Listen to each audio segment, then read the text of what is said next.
ನಮಸ್ಕಾರ. ಭಾವನಾ ವಾರ್ತೆಗೆ ಸ್ವಾಗತ. ಮುಖ್ಯಾಂಶಗಳು.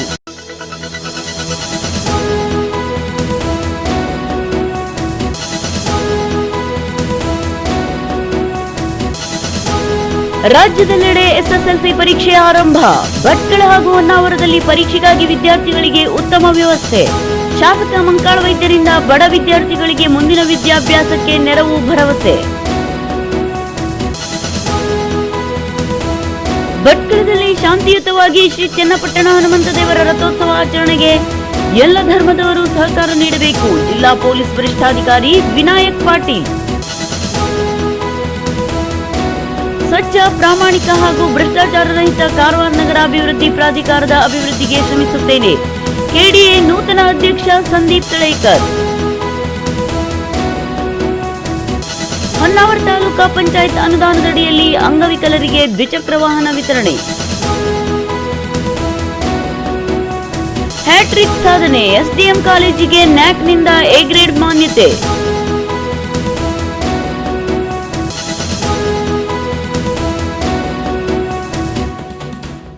ವಾರ್ತೆಗಳ ವಿವರ. ಹೊನ್ನಾವರ ತಾಲೂಕಿನ ತಾಲೂಕಾ ಪಂಚಾಯತ್ದ ಅನುದಾನದಲ್ಲಿ ವಿಕಲಚೇತನರಿಗೆ ಮೀಸಲಿಟ್ಟ ಅನುದಾನದಲ್ಲಿ 4 ಜನ ವಿಕಲಚೇತನರಿಗೆ ಶಾಸಕ ಮಂಕಾಳ ವೈದ್ಯರ ನೇತೃತ್ವದಲ್ಲಿ ಗುರುವಾರ ದ್ವಿಚಕ್ರ ವಾಹನವನ್ನು ವಿತರಿಸಲಾಯಿತು. ಹರ್ಡಿನ್ಬಾಳ್ ಮಟ್ಟ ಗ್ರಾಮದ ದೀಪಾ ಸುಬ್ರಾಯ ನಾಯ್ಕ್, ಇಡಗುಂಜಿ ಕುಳಿಮನೆಯ ತಿಮ್ಮಪ್ಪ ಸುಬ್ರಾಯ ನಾಯ್ಕ್, ಅನಂತವಾಡಿ ಕೊಪ್ಪದ ಮಕ್ಕಿಯ ಗೀತಾ ಗೋವಿಂದ್ ಮೊಗೇರ್ ಹಾಗೂ ಕರ್ಕಿ ರಾಮೇಶ್ವರ್ ಕಂಬಿಯ ಲಕ್ಷ್ಮಣ್ ಮಾಬಳೇಶ್ವರ ನಾಯ್ಕ್ ಇವರುಗಳು ಫಲಾನುಭವಿಗಳಾಗಿರುತ್ತಾರೆ. ಈ ಸಂದರ್ಭದಲ್ಲಿ ಶಾಸಕರಾದ ಮಂಕಾಳ ವೈದ್ಯ ಮಾತನಾಡಿ, ಈಗಾಗಲೇ ತಾನು ಶಾಸಕರ ಅನುದಾನ ಸಹಿತ ಸರ್ಕಾರದಿಂದ ಬಂದ ಅನುದಾನದಲ್ಲಿ 20ಕ್ಕೂ ಹೆಚ್ಚು ಅಂಗವಿಕಲರಿಗೆ ದ್ವಿಚಕ್ರ ವಾಹನವನ್ನು ಪೂರೈಸಿದ್ದೇನೆ ಎಂದರಲ್ಲದೆ, ತಮ್ಮ ಉದ್ದೇಶ ತಾಲೂಕಿನ ಎಲ್ಲ ಅಂಗವಿಕಲರು ಇನ್ನೊಬ್ಬರನ್ನು ಆಶ್ರಯಿಸದೆ ತಮ್ಮ ಕೆಲಸ ತಾವೇ ಮಾಡಿಕೊಂಡು ಹೋಗಲು ವ್ಯವಸ್ಥೆ ಆಗಬೇಕು ಎನ್ನುವುದಾಗಿದೆ ಎಂದರು. ಇವತ್ತು ತಾಲೂಕು ಪಂಚಾಯತ್ ಅನುದಾನದಲ್ಲಿ 4 ಅಂಗವಿಕಲರಿಗೆ ವೆಹಿಕಲನ್ನು ಕೊಟ್ಟಿದ್ದೇವೆ ನಾವು, 2 ವೀಲರ್. ಇದು ನಾನು ಶಾಸಕರಾದ ಮೇಲೆ ತಾಲೂಕು ಪಂಚಾಯತ್, ಜಿಲ್ಲಾ ಪಂಚಾಯತ್ ಅದರ ಜೊತೆಯಲ್ಲಿ ಸರ್ಕಾರ, ಅದರ ಜೊತೆಯಲ್ಲಿ ನಮ್ಮ ಅನುದಾನದಲ್ಲಿ, ನಮ್ಮ ಶಾಸಕರ ಅನುದಾನದಲ್ಲೂ ನಾನು ಹೆಚ್ಚು ಕಡಿಮೆ ಒಂದು 20 ಗಾಡಿಯನ್ನು ಕೊಟ್ಟಿದ್ದೇನೆ. ನಮ್ಮದು ಟೋಟಲ್ ಒಂದು 100 ಜನ ಇದ್ದಾರೆ. ಹೊನ್ನಾವರ ಭಟ್ಕಳ ಕ್ಷೇತ್ರದಲ್ಲಿ 100 ಜನ ಇದ್ದಾರೆ. ಇಲ್ಲಿಗೆ ನಾವು ಕೊಟ್ಟಿದ್ದು 40 ಆಯಿತು ಅಂತ ಕಾಣ್ತದೆ. 1-2 ಹೆಚ್ಚು ಕಡಿಮೆ ಇರ್ಬೋದು, 40 ಆಯಿತು. ಆದರೆ ನಮ್ಮದು ಉದ್ದೇಶ ಎಲ್ಲರಿಗೂ, ಎಲ್ಲ ಅಂಗವಿಕಲರಿಗೂ ಅವರು ದೊಣ್ಣೆ ಹಿಡ್ಕೊಂಡು ಅಥವಾ ಏನು ಇನ್ನೊಬ್ಬರ ಆಶ್ರಯದಲ್ಲಿ ಬೇರೆ ಕಡೆ ಹೋಗುವಂಥದ್ದು ತಪ್ಪಿಸ್ಬೇಕು. ಅವರೇ ಏನು ನಾವು ಅಂಗವಿಕಲರಲ್ಲ ಆ ರೀತಿಯಲ್ಲಿ ಅವ್ರ ಗಾಡಿ ಮೇಲೆ ಬಂದು ಅವರವ್ರ ಕೆಲಸ ಯಾವುದೇ ಆಫೀಸಲ್ಲಿ ಇರ್ಬೋದು ಅಥವಾ ಬೇರೆ ಏನಾದರೂ ಕೆಲಸ ಇದ್ದರೆ ಅವರು ಮಾಡ್ಕೊಂಡು ಹೋಗುವ ಒಂದು ಏನು ಅವ್ರದ್ದೇ ಕೆಲಸ ಅವರೇ ಮಾಡ್ಕೊಂಡು ಹೋಗುವಂಥದ್ದು ಒಂದು ವ್ಯವಸ್ಥೆ ಆಗಬೇಕು ಅಂತೇಳಿ ನಾನು ಆ ಉದ್ದೇಶದಿಂದ ಮಾಡಿದ್ದೇನೆ. ಭಾಳ ಜನಕ್ಕೆ ಈಗ ಅನುಕೂಲ ಆಗಿದೆ. ನನ್ನ ಲೆಕ್ಕದಲ್ಲಿ ಎಲ್ಲ ಸೇರಿದರೆ ಒಂದು 50 ಆಗ್ಬೋದು. ಎಲ್ಲ ಸ್ಟೇಟಿಂದ ಬಂದಿದ್ದು, ಜಿಲ್ಲಾ ಪಂಚಾಯತಿಂದ, ತಾಲೂಕು ಪಂಚಾಯತಿಂದ, ಶಾಸಕರನ್ನು ನನ್ನ ಮತ್ತು ಈಗ ಪಟ್ಟಣ ಪಂಚಾಯಿತು ಮತ್ತು ಪುರಸಭೆಯಲ್ಲೂ ನಾನು ಯಾವುದೇ ಒಂದು ಅಂಗವಿಕಲರಿಗೆ 3% ಅನುದಾನ ಬರ್ತಾಯಿದೆ. ಅದರಲ್ಲಿ ಮೊದಲು ಏನು ಮಾಡ್ತಿದ್ರು ಅಂದರೆ ಅವರಿಗೆ ಶೌಚಾಲಯ ಕೊಡ್ತಿದ್ರು ಅಥವಾ ರ್ಯಾಂಪ್ ಮಾಡಿ ಕೊಡ್ತಿದ್ರು.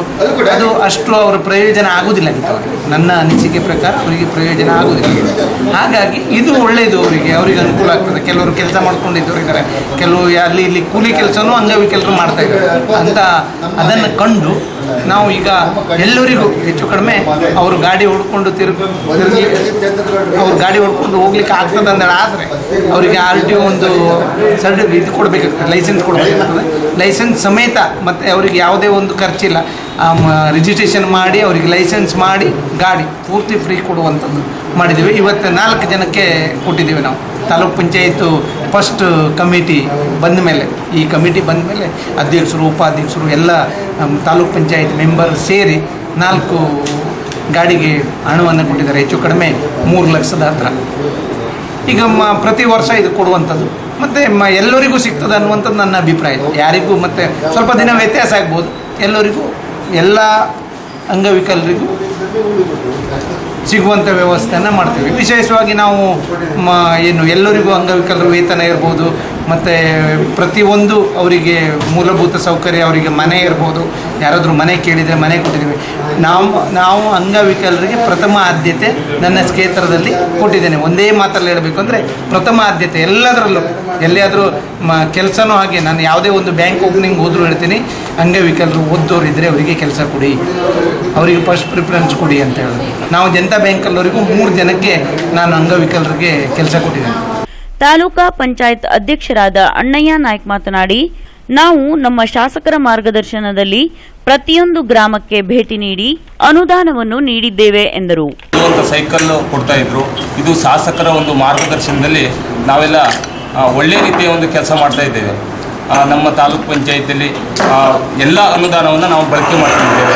ಅದ್ರ ಜೊತೆಗೆ ಪ್ರತಿಯೊಂದು ಕೆಲಸನೂ ಶಾಸಕರ ಒಂದು ಮಾರ್ಗದರ್ಶನ. ಈ ವೆಹಿಕಲ್ಸ್ ಕೊಡುವಂಥ ನಮ್ಮದು ಪ್ಲ್ಯಾನ್ ಇರಲಿಲ್ಲ. ಇದು ಶಾಸಕರ ಒಂದು ಸೂಚನೆಯಂತೆ ಇವತ್ತು ನಾವು ಗಾಡಿಯನ್ನು ವಿತರಣೆ ಮಾಡಿದ್ದೇವೆ. ಅದರ ಜೊತೆಗೆ ಪ್ರತಿಯೊಂದು ಕೆಲಸ ಶಾಸಕರ ಒಂದು ಮಾರ್ಗದರ್ಶನ ಏನಂತಂದರೆ, ಪ್ರತಿ ಭಾಗದಲ್ಲಿ ಬಡವರಿದ್ದಾರೆ, ಬಡವ್ರ ಸಲುವಾಗಿ ಕೆಲಸ ಮಾಡಬೇಕು, ಬಡವ್ರ ಕೆಲಸ ಆಗಬೇಕು. ಪ್ರತಿಯೊಂದು ಗ್ರಾಮಕ್ಕೆ, ಪ್ರತಿಯೊಂದು ಭಾಗಕ್ಕೆ ಭೇಟಿ ಕೊಟ್ಟು ಬಡವ್ರದ್ದು ಏನೇ ಕೆಲಸ ಇದ್ದರೂ ತಾಲೂಕ್ ಪಂಚಾಯತಿಯಿಂದ ಏನು ಕೆಲಸ ಮಾಡಲಿಕ್ಕೆ ಸಾಧ್ಯ ಆಗ್ತದೆ ಅದನ್ನು ಮಾಡಬೇಕು. ಅದು ಆಗದೇ ಇದ್ದ ಸಂದರ್ಭದಲ್ಲಿ ನಾನಿದ್ದೇನೆ ನಿಮ್ಮ ಜೊತೆ.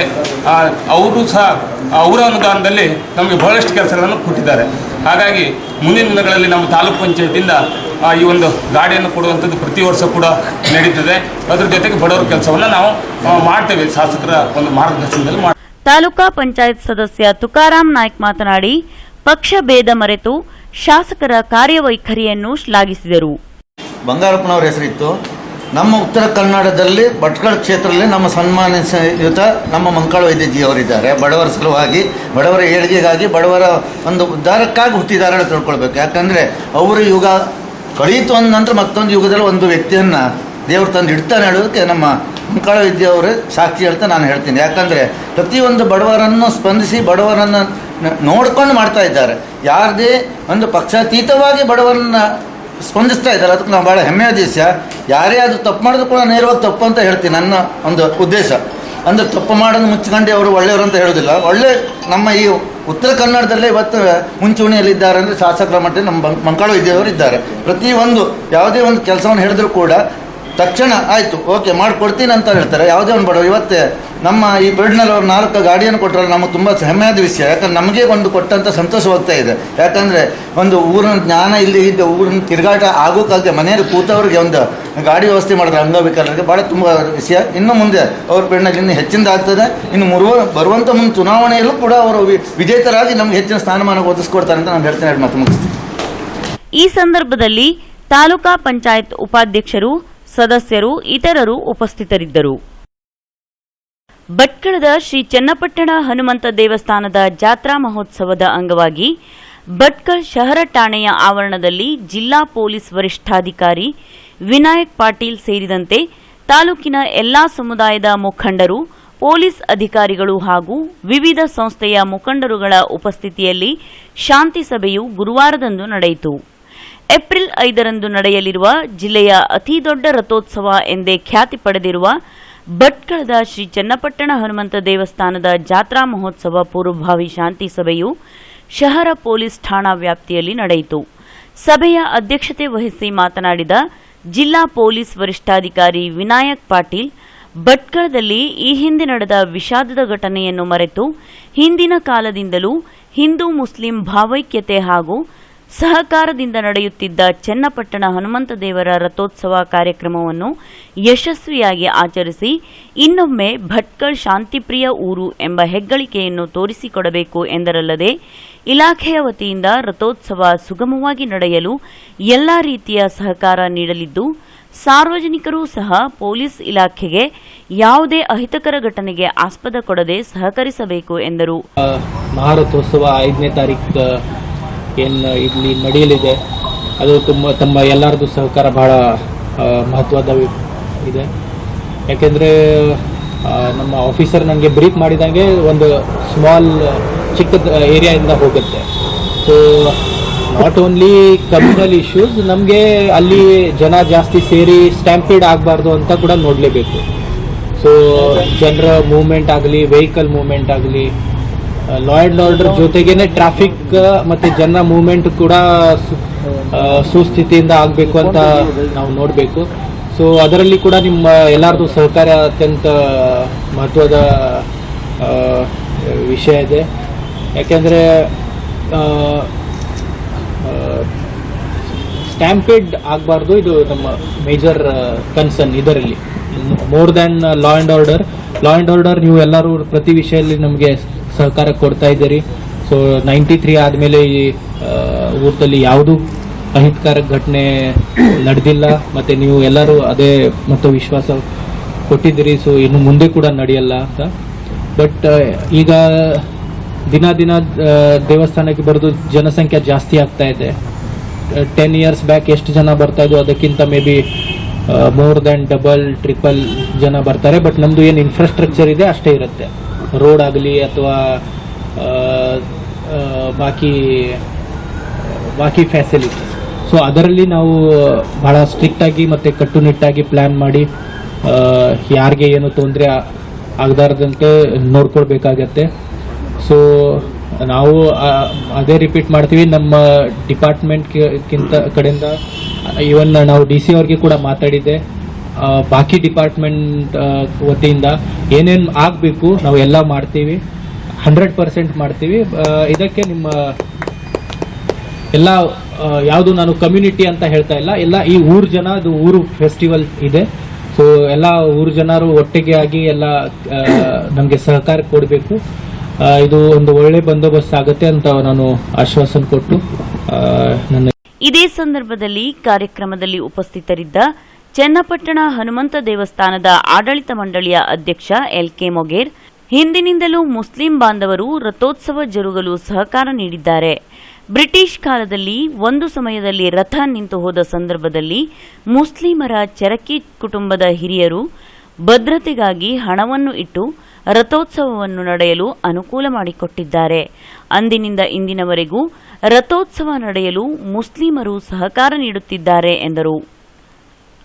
ವೇದಿಕೆಯಲ್ಲಿ ಉಪಸ್ಥಿತರಿದ್ದ ನಾಮಧಾರಿ ಅಭಿವೃದ್ಧಿ ಸಂಘದ ಅಧ್ಯಕ್ಷ DB ನಾಯ್ಕ್ ಮಾತನಾಡಿ, ಎಲ್ಲರೂ ಪ್ರೀತಿ ವಿಶ್ವಾಸದಿಂದ ರಥೋತ್ಸವವನ್ನು ಆಚರಿಸಲು ಸಹಕರಿಸಬೇಕು ಎಂದರು. ಕಾರ್ಯಕ್ರಮದಲ್ಲಿ ASP Devaraj, DYSP Shivakumar, CPI Suresh Nayak, tahsildar VN Badkar, ಪುರಸಭೆ ಅಧ್ಯಕ್ಷ ಮಟ್ಟಾ ಸಾದಿಕ್, ಹಿಂದೂ ಮುಖಂಡರಾದ ಗೋವಿಂದ್ ನಾಯ್ಕ್, ಶಾಂತಾರಾಮ್ ನಾಯಕ್, ಪುರಸಭಾ ಸದಸ್ಯ ವೆಂಕಟೇಶ್ ನಾಯ್ಕ್, ಶ್ರೀಧರ್ ನಾಯ್ಕ್, TD ನಾಯ್ಕ್, ಸಂದೀಪ್ ಶೇಟ್, ಬಾಬು ಭಟ್ಕಳ್, ಹಿರಿಯ ಮುಸ್ಲಿಂ ಮುಖಂಡರಾದ ಚರ್ಕಿ ಶಾಬಂದ್ರಿ, ಇನಾಯತುಲ್ಲಾ ಶಾಬಂದ್ರಿ ಸೇರಿದಂತೆ ಮತ್ತಿತರರು ಉಪಸ್ಥಿತರಿದ್ದರು. ಕಾರವಾರ ನಗರದಲ್ಲಿ ಜಮೀನಿನ ಕೊರತೆಯಿದ್ದು ಬಹುಮಹಡಿ ಕಟ್ಟಡಗಳ ಬಗ್ಗೆ ಸೂಕ್ತ ರೂಪರೇಷೆಗಳನ್ನು ತಯಾರಿಸಿ ಜನರಿಗೆ ಲಾಭವಾಗುವ ರೀತಿಯಲ್ಲಿ ಸ್ವಚ್ಛ, ಪ್ರಾಮಾಣಿಕ ಹಾಗೂ ಭ್ರಷ್ಟಾಚಾರರಹಿತ ಕಾರವಾರ ನಗರಾಭಿವೃದ್ಧಿ ಪ್ರಾಧಿಕಾರದ ಅಭಿವೃದ್ಧಿಗೆ ಶ್ರಮಿಸುತ್ತೇನೆ ಎಂದು KDA ನೂತನ ಅಧ್ಯಕ್ಷ ಸಂದೀಪ್ ತಳೇಕರ್ ಹೇಳಿದರು. ಅವರು ಕಾರವಾರ ನಗರಾಭಿವೃದ್ಧಿ ಪ್ರಾಧಿಕಾರದ ಕಚೇರಿಯಲ್ಲಿ ಗುರುವಾರ ಹಮ್ಮಿಕೊಂಡ ಕಾರ್ಯಕ್ರಮದಲ್ಲಿ ಅಧಿಕಾರ ಸ್ವೀಕರಿಸಿ ಮಾತನಾಡಿದ ಅವರು, KDA ಕಚೇರಿಯಲ್ಲಿನ ಸಾರ್ವಜನಿಕರ ಕಡತಗಳ ವಿಲೇವಾರಿಗೆ ತಾವು ಪ್ರಥಮ ಆದ್ಯತೆ ನೀಡುತ್ತೇವೆ. ಈ ಕಾರ್ಯಕ್ಕೆ ವಾರಕ್ಕೊಂದು ದಿನ ಮೀಸಲಿಟ್ಟು ಯೋಜನೆ ರೂಪಿಸಲಾಗುವುದು. ಮಾದರಿ ನಗರ ಹೇಗಿರಬೇಕೆನ್ನುವ ಪರಿಕಲ್ಪನೆಯ ಬಗ್ಗೆ ಸಾರ್ವಜನಿಕರ ಸಲಹೆ ಸೂಚನೆಗಳನ್ನು ಪಡೆದು ಅಭಿವೃದ್ಧಿಗೆ ಹೆಚ್ಚಿನ ಆಸ್ಪದ ನೀಡಲಾಗುವುದು. ಒಂದು ಕಡೆ ಸಮುದ್ರ, ಇನ್ನೊಂದೆಡೆ ಅರಣ್ಯ ಇರುವುದರಿಂದ ಕಾರವಾರ ನಗರದಲ್ಲಿ ಜಮೀನಿನ ಬೆಲೆ ಗಗನಕ್ಕೇರಿದೆ. ಇದರಿಂದಾಗಿ ಬೆಳವಣಿಗೆಯು ಸೀಮಿತವಾಗಿದೆ. ಇದಕ್ಕೆ ಪರಿಹಾರವಾಗಿ ಬಹುಮಹಡಿ ಕಟ್ಟಡಗಳ ಸೀಮಿತ ಅಂತಸ್ತಿನ ಮಿತಿ ಹೆಚ್ಚಿಸುವ ಅವಶ್ಯಕತೆ ಇದೆ. ಈ ಹಿನ್ನೆಲೆಯಲ್ಲಿ ನಗರದ ಜನರ ಅನುಕೂಲಕ್ಕಾಗಿ ಸರ್ಕಾರದ ಮಟ್ಟದಲ್ಲಿ ಚರ್ಚಿಸಿ ಕಟ್ಟಡಗಳ ಅಂತಸ್ತಿನ ಮಿತಿ ಹೆಚ್ಚಳಕ್ಕೆ ಪ್ರಾಮಾಣಿಕವಾಗಿ ಪ್ರಯತ್ನಿಸಲಾಗುವುದು. ನಗರ ಪ್ರದೇಶದಲ್ಲಿನ ಅನೇಕ ಕಡೆಗಳಲ್ಲಿ ಮನೆ ಹಾಗೂ ವಸತಿ ಕಟ್ಟಡಗಳ ನಿರ್ಮಾಣದ ವಿಷಯದಲ್ಲಿ ಜನರು ತೊಂದರೆ ಅನುಭವಿಸುತ್ತಿದ್ದಾರೆ. ಈ ಬಗ್ಗೆ ನಗರಸಭೆಯ ಸಹಕಾರ ಪಡೆದು ಗೊಂದಲ ನಿವಾರಣೆ ಮಾಡಲಾಗುವುದು. ಬಡಾವಣೆ ನಿರ್ಮಾಣ ವಿಷಯವು ಸಾಕಷ್ಟು ವರ್ಷಗಳಿಂದ ನೆನೆಗುದಿಗೆ ಬಿದ್ದಿದೆ. ಈ ಬಗ್ಗೆ ಅಧಿಕಾರಿಗಳ ಜೊತೆಗೆ ಚರ್ಚಿಸಿ ಕ್ರಮ ಕೈಗೊಳ್ಳಲಾಗುವುದು ಎಂದರು. ನಗರಸಭೆ ಅಧ್ಯಕ್ಷ ಗಣಪತಿ ನಾಯ್ಕ್ ಕಾರ್ಯಕ್ರಮ ಉದ್ಘಾಟಿಸಿ ನಗರಸಭೆ ಸದಸ್ಯರಾಗಿ ಸಾಕಷ್ಟು ಅನುಭವ ಹೊಂದಿರುವ ಸಂದೀಪ್ ತಳೇಕರ್ ಅವರ ಮಾರ್ಗದರ್ಶನದಲ್ಲಿ ನಗರದ ಅಭಿವೃದ್ಧಿಯಾಗಲಿ ಎಂದು ಶುಭ ಹಾರೈಸಿ ಸ್ವಚ್ಛ ಸುಂದರ ನಗರ ನಮ್ಮದಾಗಲಿ ಎಂದು ಕೋರಿದರು.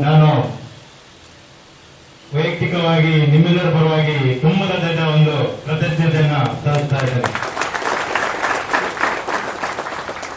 ಹಾಗೆ ಮಾನ್ಯ ಸಚಿವರು ಕೂಡ ಈ ಒಂದು ಹುದ್ದೆ ಸಿಗಲು ನನಗೆ ಸಹಕಾರ ಮಾಡಿದ್ದಾರೆ. ಅವರಿಗೂ ನಾನು ಈ ಸಂದರ್ಭದಲ್ಲಿ ಕೃತಜ್ಞತೆಯನ್ನ ಸಲ್ಲಿಸ್ತಾ ಇದ್ದೇನೆ. ಹಾಗೆ ಈ ಸ್ಥಾನಕ್ಕೆ ಬರಲು ಅನೇಕರು ಪ್ರತ್ಯಕ್ಷವಾಗಿ ಪರೋಕ್ಷವಾಗಿ ನಮಗೆ ಕಾರಣೀಭೂತರಾಗಿದ್ದಾರೆ. ಅವರಿಗೂ ನಾನು ಈ ಸಂದರ್ಭದಲ್ಲಿ ಕೃತಜ್ಞತೆಯನ್ನ ಸಲ್ಲಿಸ್ತಾ ಇದ್ದೇನೆ. ಇವತ್ತು ಕಾರವಾರ ನಗರಾಭಿವೃದ್ಧಿ ಪ್ರಾಧಿಕಾರದ ಅಧ್ಯಕ್ಷತೆ ಇದು ಒಂದು ಉತ್ತಮವಾದ ಹುದ್ದೆ. ಈ ಹುದ್ದೆ ನನಗೆ ಪ್ರಥಮ ಬಾರಿ ಲಭಿಸಿದ ಇಲ್ಲಿ ಸಾಕಷ್ಟು ವಿಚಾರಗಳನ್ನು ತಿಳ್ಕೊಳ್ಬೇಕಾಗ್ತದೆ. ಈಗಾಗಲೇ ಕಾರವಾರ ನಗರವು ಅತಿ ಫಾಸ್ಟ್ ಆಗಿ ಬೆಳೀತಾ ಇದೆ. ಇಂಥದ್ರಲ್ಲಿ ಕಾರವಾರ ನಗರ ವ್ಯಾಪ್ತಿಯಲ್ಲಿ ಅನೇಕ ಬಹುಮಹಡಿ ಕಟ್ಟಡಗಳು ಕಟ್ತಾ ಇದ್ದಾವೆ. ತಮಗೆಲ್ಲ ಗೊತ್ತಂತೆ ಈಗಾಗಲೇ ಹಲವು ಬಾರಿ ಪತ್ರಿಕೆಯಲ್ಲಿ ಬಹುಮಹಡಿ ಕಟ್ಟಡ ಬಗ್ಗೆ ವಿಷಯ ಪ್ರಸ್ತಾವಕ್ಕಾಗ್ತಾ ಇದೆ. ನನ್ನ ವೈಯಕ್ತಿಕ ವಿಚಾರ ಎಂದ್ರೆ ಕಾರವಾರ ನಗರ ವ್ಯಾಪ್ತಿಯಲ್ಲಿ ಜಮೀನು ಕಡಿಮೆ ಇದ್ರಿಂದ ಒಂದ್ ಸೈಡ್ ಸಮುದ್ರ, ಒಂದ್ ಸೈಡ್ ಗುಡ್ಡ, ಒಂದ್ ಸೈಡ್ ನದಿ ಇರೋದ್ರಿಂದ ಕಾರವಾರ ನಗರ ವ್ಯಾಪ್ತಿಯಲ್ಲಿ ಜಮೀನಿನ ಅಭಾವ ಇದೆ. ಆದ್ರಿಂದ ಎಲ್ಲಿ ಇಲ್ಲದ ಒಂದು ದರ ಕಾರವಾರದಲ್ಲಿ ಇದೆ. ಮತ್ತೆ ಫ್ಲಾಟ್ಗಳ ದರವೂ ಕೂಡ ಅತಿ ಹೆಚ್ಚಾಗಿದ್ದು ಇಂತಹ ಒಂದು ಅಪಾರ್ಟ್ಮೆಂಟ್ಗೆ ಮುಂದಿನ ದಿನಗಳಲ್ಲಿ ಬಹುಮಹಡಿ ಕಟ್ಟಡ ಒಂದು ಇವತ್ತು ಗ್ರೌಂಡ್ ಫ್ಲೋರ್ ಅಷ್ಟೇ ಪರ್ಮಿಷನ್ ಸಿಗ್ತಾ ಇದೆ. ಅವರಿಗೆ ಇನ್ನೂ ಹೆಚ್ಚಿನ ಫ್ಲೋರ್ ಸಿಕ್ಕಿದ್ರೆ ಕಾರವಾರ ನಗರ ಜನಕ್ಕೆ ಒಂದು ಕಡಿಮೆ ದರದಲ್ಲಿ ಒಂದು ಫ್ಲಾಟ್ ಸಿಗುವಂತ ಅವಕಾಶ ಇದೆ. ಕಾರವಾರ ಜನತೆಗೆ ಅನುಕೂಲವಾಗುವಂತ ನಾನು ಕೆಲಸ ಮಾಡಲು ಪ್ರಯತ್ನಿಸುತ್ತೇನೆ. ಹಾಗೆ ಕಾರವಾರ ನಗರ ವ್ಯಾಪ್ತಿಯ ಕಾರ್ಯದಲ್ಲಿ ಕಡತ ವಿಲೇವಾರಿ ಇರುವಂತಹ ಸಮಸ್ಯೆ ನಾನು ಕೇಳ್ತಾ ಇದ್ದೇನೆ.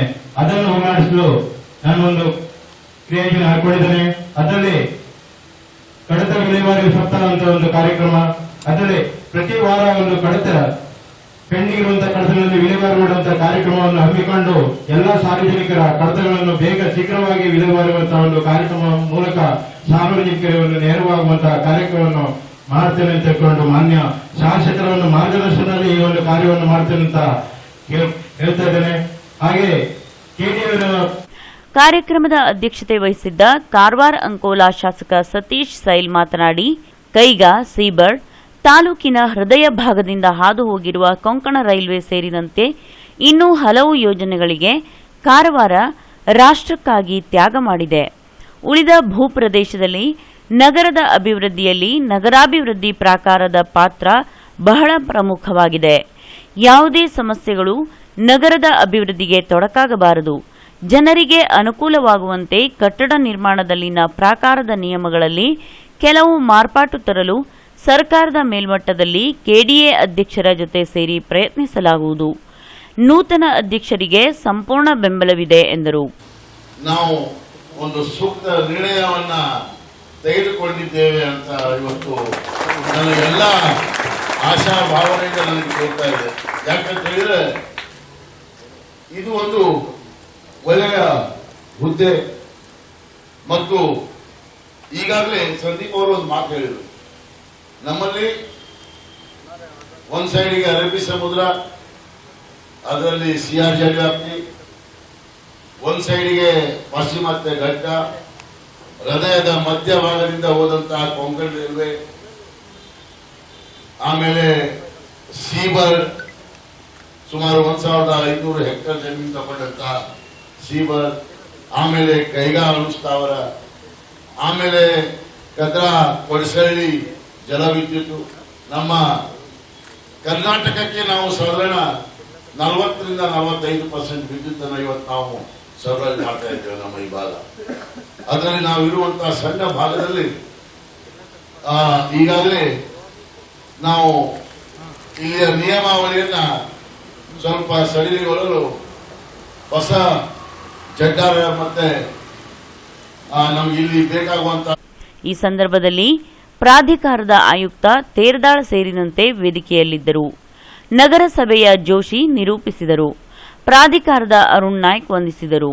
ನಗರಸಭೆ ಸದಸ್ಯರು, ಅಧಿಕಾರಿಗಳು ಸೇರಿದಂತೆ ನೂರಾರು ಸಂಖ್ಯೆಯಲ್ಲಿ ಸಾರ್ವಜನಿಕರು ಕಾರ್ಯಕ್ರಮದಲ್ಲಿ ಪಾಲ್ಗೊಂಡಿದ್ದರು.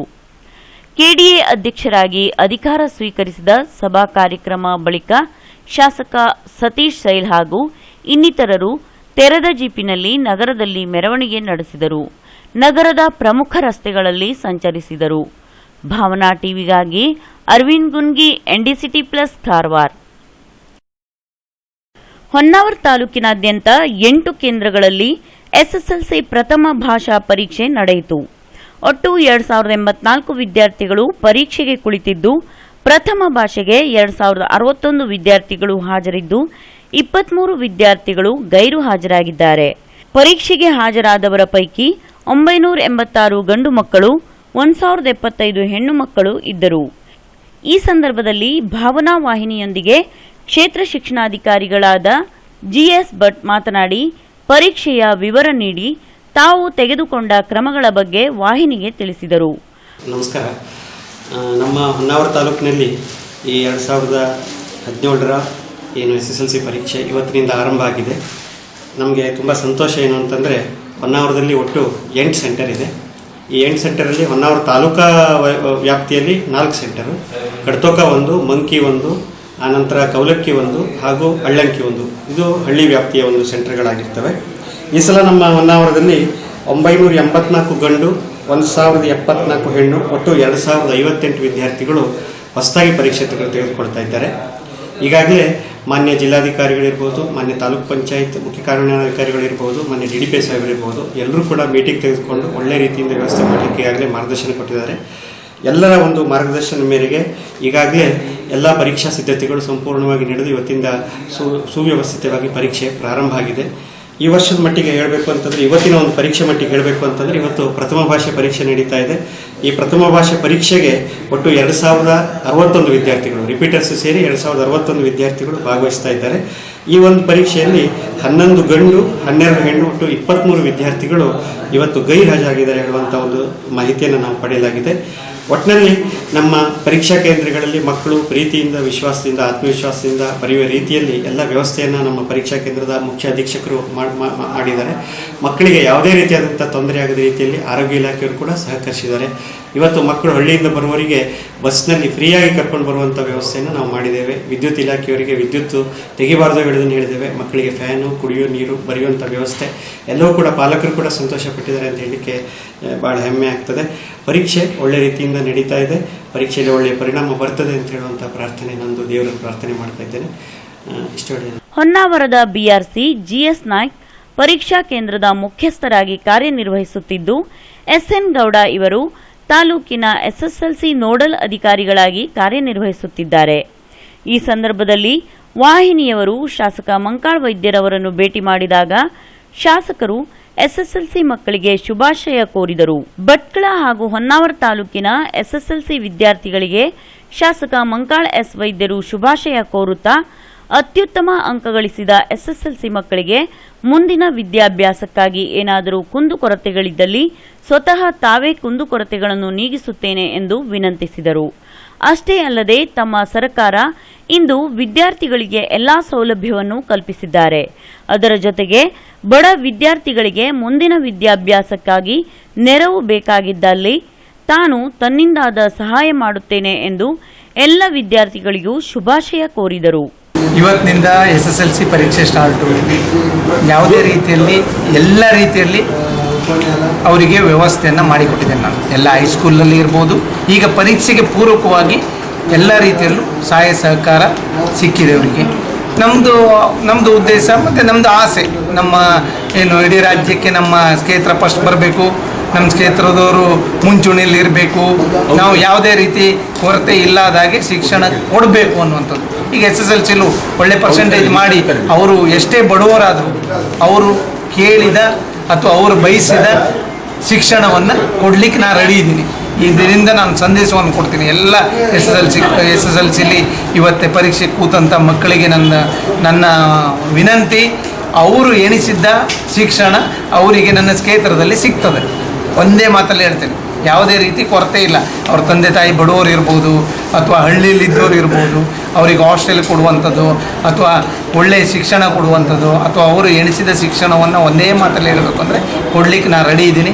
ಸರ್ಕಾರನೂ ಹಾಗೆ ಎಲ್ಲ ರೀತಿಯ ಸಹಾಯ ಸಹಕಾರ ನಮ್ಮ ಸರ್ಕಾರ ಮಾಡಿದೆ. ಅದ್ರ ಜೊತೆಯಲ್ಲಿ ಏನಾದರೂ ಕೊರತೆ ಆದರೆ, ವ್ಯತ್ಯಾಸ ಆದರೆ ನನ್ನ ಕ್ಷೇತ್ರದವರಿಗೆ ಯಾವುದೇ ರೀತಿ ಕೊರತೆ ಆಗೋದಿಲ್ಲ. ಅವರಿಗೆ ನಾನು ಇವತ್ತೇ ಎಲ್ಲ ನನ್ನ ಕ್ಷೇತ್ರದ ಎಲ್ಲ SSLC ಮಕ್ಕಳಿಗೆ ನನ್ನ ವಿನಂತಿ, ಒಳ್ಳೆಯ ಪರ್ಸೆಂಟೇಜ್ ಮಾಡಲಿ, ಅವ್ರ ಜೊತೆ ನಾನಿದ್ದೀನಿ. ದೇವರವರಿಗೆ ಎಲ್ಲ ಚೆನ್ನಾಗಿ ಪರ್ಸೆಂಟೇಜ್ ಮಾಡುವ ಹಾಗೆ ಆಗಲಿ ಅನ್ನುವಂಥದ್ದು ಇವತ್ತು ನಾವು ಸಂದೇಶವನ್ನು ಕಳಿಸ್ತೀವಿ. ಗುರುವಾರದಂದು ಭಟ್ಕಳ ತಾಲೂಕಿನ ಶಿರಾಲಿ ಜನತಾ ವಿದ್ಯಾಲಯ, ನ್ಯೂ ಇಂಗ್ಲಿಷ್ ಸ್ಕೂಲ್, ಬೆಳಕೆ, ಮುರುಡೇಶ್ವರ, ಸೋನಾರ್ಕೇರಿ ಸೇರಿದಂತೆ 8 ಪ್ರಮುಖ ಕೇಂದ್ರಗಳಲ್ಲಿ SSLC ಪರೀಕ್ಷೆ ನಡೆಯಿತು. ಮೊದಲ ದಿನದಂದು ಕನ್ನಡ ಮಾಧ್ಯಮದ ವಿದ್ಯಾರ್ಥಿಗಳಿಗೆ ಪ್ರಥಮ ಭಾಷೆ ಕನ್ನಡ ಹಾಗೂ ಇಂಗ್ಲಿಷ್ ಮಾಧ್ಯಮದ ವಿದ್ಯಾರ್ಥಿಗಳಿಗೆ ಪ್ರಥಮ ಭಾಷೆ ಇಂಗ್ಲಿಷ್ ಪರೀಕ್ಷೆ ನಡೆಯಿತು. ಪ್ರಥಮ ಭಾಷೆಯಾದ ಕಾರಣ ಮೊದಲ ಪರೀಕ್ಷೆಯ ಪ್ರಶ್ನೆ ಪತ್ರಿಕೆ ಸುಲಭವಾಗಿದೆ ಎಂಬ ಮಾತುಗಳು ವಿದ್ಯಾರ್ಥಿ ವಲಯದಿಂದ ಕೇಳಿಬಂದಿದೆ. ತಾಲೂಕಿನಲ್ಲಿ ಒಟ್ಟು SSLC ಬರೆಯುತ್ತಿರುವ 2175 ವಿದ್ಯಾರ್ಥಿಗಳ ಪೈಕಿ ಗಂಡು 1029, ಹೆಣ್ಣು 1146 ವಿದ್ಯಾರ್ಥಿಗಳಿದ್ದಾರೆ. ಮೊದಲ ದಿನದಿಂದ ಪರೀಕ್ಷೆಗೆ 2140 ವಿದ್ಯಾರ್ಥಿಗಳು ಪರೀಕ್ಷೆಗೆ ಹಾಜರಾಗಿದ್ದು, ಈ ಪೈಕಿ 1106 ಗಂಡು ಮಕ್ಕಳು, 1134 ಹೆಣ್ಣು ಮಕ್ಕಳು ಇದ್ದರು. ಪರೀಕ್ಷೆಯಲ್ಲಿ ಒಟ್ಟು 12 ಗಂಡು, 23 ಹೆಣ್ಣು ಮಕ್ಕಳು ಗೈರು ಹಾಜರಾಗಿದ್ದರು. ಈ ಸಂದರ್ಭದಲ್ಲಿ ಮಾಧ್ಯಮದವರೊಂದಿಗೆ ಮಾತನಾಡಿದ ಕ್ಷೇತ್ರ ಶಿಕ್ಷಣಾಧಿಕಾರಿ ವೆಂಕಟೇಶ್ ಪಟ್ಗಾರ್, ಪರೀಕ್ಷಾ ಕೊಠಡಿಗಳಿಗೆ ಭದ್ರತೆಯನ್ನು ಸೂಕ್ತವಾಗಿ ಒದಗಿಸಿದ್ದೇವೆ. ಉಡುಪಿಯಿಂದ ವಿಶೇಷ ಜಾಗೃತ ದಳದ ಅಧಿಕಾರಿಗಳು ಹಾಜರಿದ್ದು ಶಿಸ್ತುಬದ್ಧ ರೀತಿಯಲ್ಲಿ ಪರೀಕ್ಷೆ ನಡೆಸಿದ್ದಾರೆ. ವಿದ್ಯಾರ್ಥಿಗಳು ತಮ್ಮ ಬುದ್ಧಿಮಟ್ಟತೆಯನ್ನು ಪ್ರದರ್ಶಿಸಿ ಈ ಬಾರಿಯ SSLC ಪರೀಕ್ಷೆಯಲ್ಲಿ ಭಟ್ಕಳ ತಾಲೂಕಿಗೆ ಹೆಮ್ಮೆ ಎನಿಸುವಂತಹ ಫಲಿತಾಂಶವನ್ನು ಹೊರತರಲಿ ಎಂದರು. ಯಶಸ್ವಿಯಾಗಿ ಶಾಂತಿಯುತವಾಗಿ ನಡೆಯಿತು. ಈ SSLC ಪರೀಕ್ಷೆಗೆ 8 ಕೇಂದ್ರಗಳಲ್ಲಿ ಪರೀಕ್ಷೆಗಳನ್ನು ನಡೆಸಲಾಯಿತು.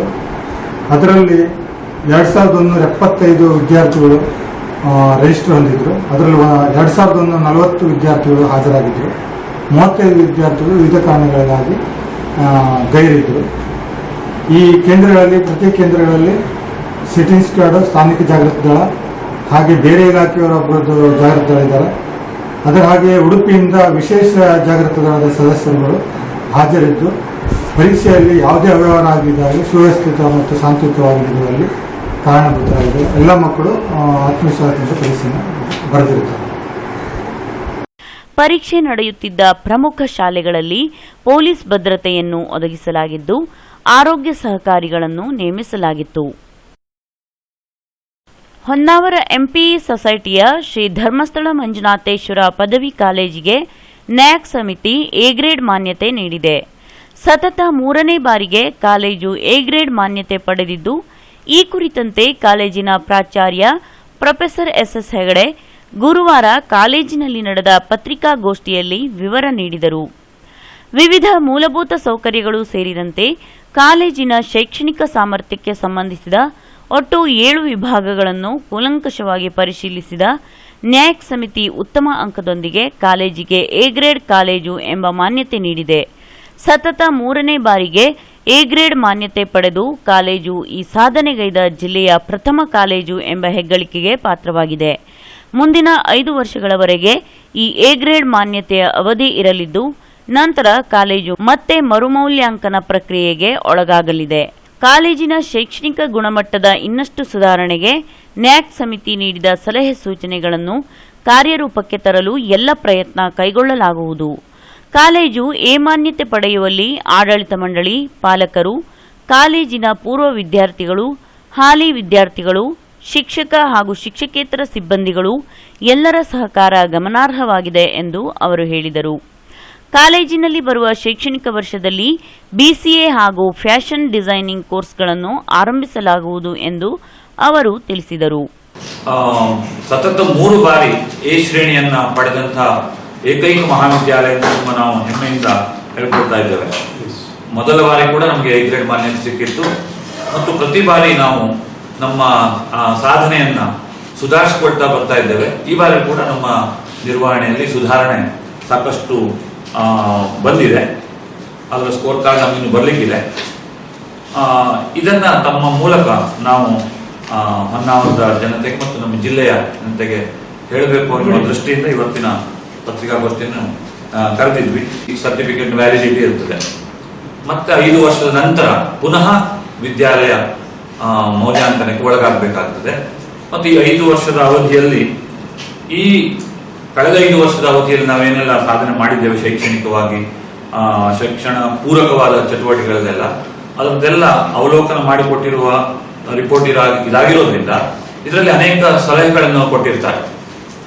ಈ ವಿದ್ಯಾಲಯದಲ್ಲಿ ಸುಧಾರಣೆಗೆ ಏನೆಲ್ಲ ಸಾಧ್ಯತೆಗಳಿದೆ ಅನ್ನೋದನ್ನು ಅದನ್ನೆಲ್ಲ ಅಧ್ಯಯನ ಮಾಡಿ ನಾವು ಮುಂದಿನ ದಿನಗಳಲ್ಲಿ ನಮ್ಮ ವಿದ್ಯಾಲಯದ ಹಿರಿಯ ಎಲ್ಲ ಪ್ರಾಧ್ಯಾಪಕರು ಮತ್ತು ಆಡಳಿತ ಮಂಡಳಿಯವರು ಈ ರಿಪೋರ್ಟ್ ಅನ್ನು ವಿಸ್ತೃತವಾದ ವರದಿಯನ್ನು ತರಿಸಿಕೊಂಡು ಅಧ್ಯಯನ ಮಾಡಿ ಅವರು ಕೊಟ್ಟಿರುವಂತಹ ಎಲ್ಲ ಸಲಹೆಗಳನ್ನ ಶಿಕ್ಷಣದ ಗುಣಮಟ್ಟ ಸುಧಾರಣೆ ನಿಟ್ಟಿನಲ್ಲಿ ಕೊಟ್ಟ ಎಲ್ಲ ಸಲಹೆಗಳನ್ನ ಅನುಷ್ಠಾನಗೊಳಿಸುವಲ್ಲಿ ನಾವು ಕಾರ್ಯಪ್ರವೃತ್ತರಾಗ್ತೇವೆ ಮುಂದಿನ ದಿನಗಳಲ್ಲಿ ಅನ್ನುವ ಭರವಸೆಯನ್ನು ಕೂಡ ಈ ಸಂದರ್ಭದಲ್ಲಿ ನಾನು ನಮ್ಮೆಲ್ಲ ಸಹೋದ್ಯೋಗಿಗಳ ಪರವಾಗಿ ಹಾಗೂ ಆಡಳಿತ ಮಂಡಳಿಯ ಪರವಾಗಿ ಕೊಡ್ತಾ ಇದ್ದೇನೆ. ಹಾಗೆ ಈ ಭಾಗದ ಎಲ್ಲ ಶಿಕ್ಷಣ ಪ್ರೇಮಿಗಳು ಕೂಡ ನಮ್ಮ ವಿದ್ಯಾಲಯದ ಸರ್ವತೋಮುಖ ಅಭಿವೃದ್ಧಿಯಲ್ಲಿ ನಮ್ಮ ಜೊತೆಗೆ ಕೈ ಜೋಡಿಸಬೇಕು. ಆಗಾಗ ಕಾಲೇಜಿಗೆ ಬರ್ಬೋದು, ಬಂದು ಸಲಹೆ ಸೂಚನೆಗಳನ್ನು ಕೊಟ್ಟರೆ ಎಲ್ಲ ಗ್ರಾಹ್ಯ ಸಲಹೆ ಸೂಚನೆಗಳನ್ನು ಪೂರ್ವ ವಿದ್ಯಾರ್ಥಿಗಳು ಕೂಡ ಈ ಒಂದು ನ್ಯಾಕ್ ಪೀರ್ ವಿಸಿಟ್ ಸಂದರ್ಭದಲ್ಲಿ ಸಾಕಷ್ಟು ಸಂಖ್ಯೆಯಲ್ಲಿ ಪೂರ್ವ ವಿದ್ಯಾರ್ಥಿಗಳು, ಪಾಲಕರು ಅವರೆಲ್ಲರೂ ಕೂಡ ಬಂದಿದ್ರು. ಅವರೆಲ್ಲರ ಸಹಕಾರಕ್ಕಾಗಿ ನಾವು ಈ ಒಂದು ಸಂದರ್ಭದಲ್ಲಿ ಕೃತಜ್ಞತೆಯನ್ನು ಸಲ್ಲಿಸ್ತಾ ಇದ್ದೇವೆ. ಯಾಕಂದ್ರೆ ಈ ರೀತಿಯ ಮೌಲ್ಯಾಂಕನಕ್ಕೆ ಒಳಗಾಗುವ ವ್ಯವಸ್ಥೆ ಜಾರಿಗೆ ಬಂದ ಮೇಲೆ ಈ ಎಲ್ಲ ಸ್ಟೇಕ್ ಹೋಲ್ಡರ್ಸ್ ಅಂತ ಕರೀತಾರೆ, ಇಲ್ಲಿ ಒಂದು ವಿದ್ಯಾಲಯಕ್ಕೆ ವಿದ್ಯಾರ್ಥಿಗಳನ್ನು ಕಳಿಸುವಂತವ್ರು ಇವರೆಲ್ಲರೂ ಕೂಡ ಪಾಲಕರು ಇರ್ತಾರೆ. ಮತ್ತು ವಿದ್ಯಾಲಯದ ಬೆಳವಣಿಗೆಯಲ್ಲಿ ಪೂರ್ವ ವಿದ್ಯಾರ್ಥಿಗಳ ಕೊಡುಗೆ ಕೂಡ ಸಾಕಷ್ಟು ಇರ್ತದೆ. ಒಟ್ಟಾರೆ ಶಿಕ್ಷಣ ಇಲಾಖೆ ಇರ್ಬೋದು, ವಿಶ್ವವಿದ್ಯಾಲಯ ಇರ್ಬೋದು, ಆಡಳಿತ ಮಂಡಳಿ ಇರ್ಬೋದು, ಇವರೆಲ್ಲರೂ ಕೂಡ ವಿದ್ಯಾಲಯಗಳ ಗುಣಮಟ್ಟ ಸುಧಾರಣೆಗೆ ಒಟ್ಟಾಗಿ ಪ್ರಯತ್ನಗಳನ್ನು ಮಾಡ್ತಾ ಇರ್ತಾರೆ. ಸೊ ಇವರೆಲ್ಲರೂ ಕೂಡ ಈ ಗುಣಮಟ್ಟ ಸುಧಾರಣೆಯಲ್ಲಿ ತಮ್ಮದೇ ಆದ ಯೋಗದಾನವನ್ನ ಮಾಡ್ತಾ ಇರ್ತಾರೆ. ಹಾಗಾಗಿ ಈ ಸಂದರ್ಭದಲ್ಲಿ ನಾವು ಕಾಲೇಜು ಶಿಕ್ಷಣ ಇಲಾಖೆ, ವಿಶ್ವವಿದ್ಯಾಲಯದ ಎಲ್ಲ ಅಧಿಕಾರಿ ವರ್ಗ, ಹಾಗೆ ಪೂರ್ವ ವಿದ್ಯಾರ್ಥಿಗಳು, ಪಾಲಕರು ಮತ್ತೆ ನಮ್ಮ ವಿದ್ಯಾಲಯದ ಈಗ ಅಭ್ಯಾಸ ಮಾಡ್ತಿರುವಂತಹ ವಿದ್ಯಾರ್ಥಿಗಳು, ಇಲ್ಲಿ ಕೆಲಸ ನಿರ್ವಹಿಸ್ತಾ ಇರುವಂತಹ ಎಲ್ಲ ಅಧ್ಯಾಪಕರಿಗೂ ಕೂಡ ಈ ಸಂದರ್ಭದಲ್ಲಿ ನಾನು ಕೃತಜ್ಞತೆಯನ್ನ ಸಲ್ಲಿಸ್ತಾ ಇದ್ದೇನೆ. NAAC coordinator doctor VM Bhandari, ವಿವಿಧ ವಿಭಾಗಗಳ ಮುಖ್ಯಸ್ಥರಾದ doctor Vijayalakshmi, professor PD Naik, professor MG Hegde, professor Suresh S ಪತ್ರಿಕಾಗೋಷ್ಠಿಯಲ್ಲಿ ಉಪಸ್ಥಿತರಿದ್ದರು. ಕುಂದಾಪುರ ರಾಷ್ಟ್ರೀಯ ಹೆದ್ದಾರಿ 66ರಲ್ಲಿ ದಿನನಿತ್ಯ ಅಪಘಾತಗಳು ನಡೆಯುತ್ತಿವೆ. 2 ದಿನಗಳ ಹಿಂದಷ್ಟೇ ನಡೆದ ಸರಣಿ ಅಪಘಾತದಲ್ಲಿ ಓರ್ವ ಮೃತಪಟ್ಟರೆ, ನಿನ್ನೆ ನಡೆದ ಅಪಘಾತದಲ್ಲಿ ಕಾರಿನ ಚಾಲಕ ಗಂಭೀರ ಗಾಯಗೊಂಡಿದ್ದಾರೆ. ಕುಂದಾಪುರ ತಾಲೂಕಿನ ಮರವಂತೆ ಗ್ರಾಮ ಪಂಚಾಯತ್ ವ್ಯಾಪ್ತಿಯ ನೀರೋಣಿ ಎಂಬಲ್ಲಿ ರಿಡ್ಜ್ ಕಾರು ಹಾಗೂ ಸರಕು ತುಂಬಿದ ಗೂಡ್ಸ್ ಲಾರಿ ಮುಖಾಮುಖಿ ಡಿಕ್ಕಿಯಾಗಿವೆ. ಅಪಘಾತದಲ್ಲಿ ಉಡುಪಿ ಜಿಲ್ಲಾ ಎಸ್ಪಿ ಕಚೇರಿಯ ಗುಮಾಸ್ತ, ಕಾರಿನ ಚಾಲಕ ಕೃಷ್ಣಮೂರ್ತಿ ಎಂಬುವವರು ಗಾಯಗೊಂಡಿದ್ದಾರೆ. ಅವರು ಹೊನ್ನಾವರದಿಂದ ಉಡುಪಿ ಕಡೆಗೆ ಕಾರಿನಲ್ಲಿ ಪ್ರಯಾಣಿಸುತ್ತಿದ್ದರು. ಎದುರುಗಡೆಯಿಂದ ಬಂದ ಸರಕು ಲಾರಿ ನೇರ ಡಿಕ್ಕಿ ಹೊಡೆದಿದೆ. ತಕ್ಷಣ ಗಾಯಗೊಂಡವರನ್ನು ಕುಂದಾಪುರ ಖಾಸಗಿ ಆಸ್ಪತ್ರೆಗೆ ಸಾಗಿಸಲಾಗಿದೆ. ಗಂಗೊಳ್ಳಿ ಪೊಲೀಸ್ ಠಾಣೆಯಲ್ಲಿ ಪ್ರಕರಣ ದಾಖಲಾಗಿದೆ. ಬಾವಿಯ ಆವರಣ ಗೋಡೆ ಮಾಡಲೆಂದು ಬಂದಿದ್ದ ಕಾರ್ಮಿಕನೊಬ್ಬ ಅದೇ ಬಾವಿಗೆ ಬಿದ್ದು ಸಾವನ್ನಪ್ಪಿದ್ದ ಘಟನೆ ಕೋಟ ಪೊಲೀಸ್ ಠಾಣಾ ವ್ಯಾಪ್ತಿಯ ತೆಕ್ಕಟ್ಟೆಯ ಕೊಮೆ ಎಂಬಲ್ಲಿ ಮಂಗಳವಾರ ಬೆಳಿಗ್ಗೆ ನಡೆದಿದೆ. ಬಾವಿಗೆ ಬಿದ್ದು ಸಾವನ್ನಪ್ಪಿದ ಕಾರ್ಮಿಕನನ್ನು ಕುಂದಾಪುರದ ವಡೇರ್ ಹೋಬಳಿ ನಿವಾಸಿ ಬಸವ ಮತ್ತು ಗಿರಿಜಾ ದಂಪತಿಗಳ ಪುತ್ರ 37 ವರ್ಷ ಪ್ರಾಯದ ಭಾಸ್ಕರ್ ಮೊಗವೀರ್ ಎಂದು ಗುರುತಿಸಲಾಗಿದೆ. ಭಾಸ್ಕರ್ ಮಂಗಳವಾರ ತೆಕ್ಕಟ್ಟೆಯ ಕೋಮೆ ಎಂಬಲ್ಲಿಯ ಬಾಬಣ್ಣ ಎಂಬುವವರ ಬಾವಿಯ ಆವರಣ ನಿರ್ಮಾಣಕ್ಕೆಂದು ಬಂದಿದ್ದರು. ಹಳೆಯ ಆವರಣ ಗೋಡೆಯನ್ನು ತೆರವುಗೊಳಿಸುತ್ತಿದ್ದ ಸಂದರ್ಭ ಭಾಸ್ಕರ್ ಬಾವಿಗೆ ಬಿದ್ದಿದ್ದಾರೆ. ಬಾವಿ ಸುಮಾರು 12 ಅಡಿ ಆಳವಿದ್ದು 2.5 ಅಡಿ ನೀರು ತುಂಬಿಕೊಂಡಿತ್ತು. ಭಾಸ್ಕರ್ ತಲೆಕೆಳಗಾಗಿ ಬಿದ್ದಿದ್ದರಿಂದ ಬಾವಿಯಲ್ಲೇ ಮೃತಪಟ್ಟಿದ್ದಾರೆ. ಮೃತದೇಹವನ್ನು ಎನ್ಆರ್ ಆಚಾರ್ಯ ಆಸ್ಪತ್ರೆಗೆ ಸಾಗಿಸಲಾಗಿದೆ. ಕೋಟ ಠಾಣೆಯಲ್ಲಿ ಪ್ರಕರಣ ದಾಖಲಾಗಿದೆ. ಕಾರವಾರ ಶ್ರೀ ಜಯಸಂತೋಷಿಮ ಕ್ಷೇತ್ರ ಸಂಸ್ಥಾನ ಸೇವಾ ಆಶ್ರಮ ನಂದನಗದ್ದಾದ ಕಾರವಾರದಲ್ಲಿ ಮಂಗಳವಾರದಂದು ಯುಗಾದಿ ಉತ್ಸವದ ಪ್ರಯುಕ್ತ ಶ್ರೀಮಾತೆಯ ಸನ್ನಿಧಿಯಲ್ಲಿ ಲಕ್ಷ ದೀಪೋತ್ಸವ ವಿಜೃಂಭಣೆಯಿಂದ ನಡೆಯಿತು. ಸಹಸ್ರಾರು ಭಕ್ತಾದಿಗಳು ಮಾತೆಯ ಸನ್ನಿಧಿಯಲ್ಲಿ ಉಪಸ್ಥಿತರಿದ್ದು ತಮ್ಮ ಹಸ್ತದಿಂದ ಶ್ರೀದೇವಿಯ ಲಕ್ಷ ದೀಪೋತ್ಸವದ ದೀಪವನ್ನು ಬೆಳಗಿಸಿ ಶ್ರೀಮಾತೆಯ ಕೃಪೆಗೆ ಪಾತ್ರರಾದರು. ಧರ್ಮಗುರು ಶ್ರೀ ವಿಷ್ಣು ವಿ ಸಾವಂತ್ ಭೋಸಲೆ ದೀಪೋತ್ಸವಕ್ಕೆ ಚಾಲನೆ ನೀಡಿದರು.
ಭಾವನಾ ಟಿವಿಗಾಗಿ ಅರವಿಂದ್ ಗುನ್ಗಿ, NDCT ಪ್ಲಸ್ ಕಾರವಾರ. ಮತ್ತೊಮ್ಮೆ ವಾರ್ತೆಗಳ ಮುಖ್ಯಾಂಶಗಳು.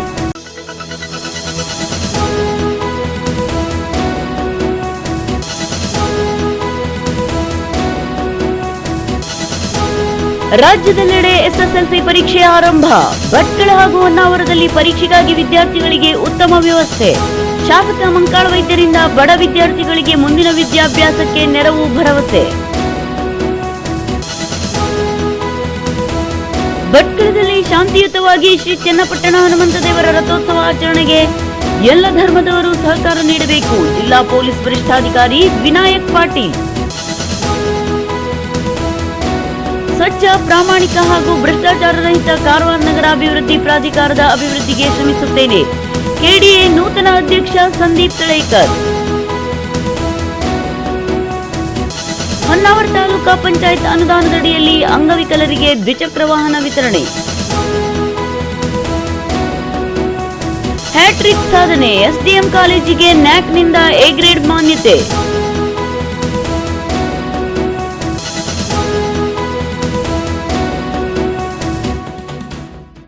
ನಿರಂತರ ರಂಜನೆ, ನಿಮ್ಮೂರಿನ ಸುದ್ದಿ ಮನೆ. ನೋಡ್ತಾ ಇರಿ ಭಾವನಾ ಟಿವಿ, ಇದು ನಿಮ್ಮ ವಾಹಿನಿ. ಇಲ್ಲಿಗೆ ಭಾವನಾ ವಾರ್ತೆ ಮುಕ್ತಾಯವಾಯಿತು. ಮತ್ತೆ ಭಾವನಾ ವಾರ್ತೆಯೊಂದಿಗೆ ಭೇಟಿಯಾಗೋಣ. ಅಲ್ಲಿಯವರೆಗೂ ನಮಸ್ಕಾರ.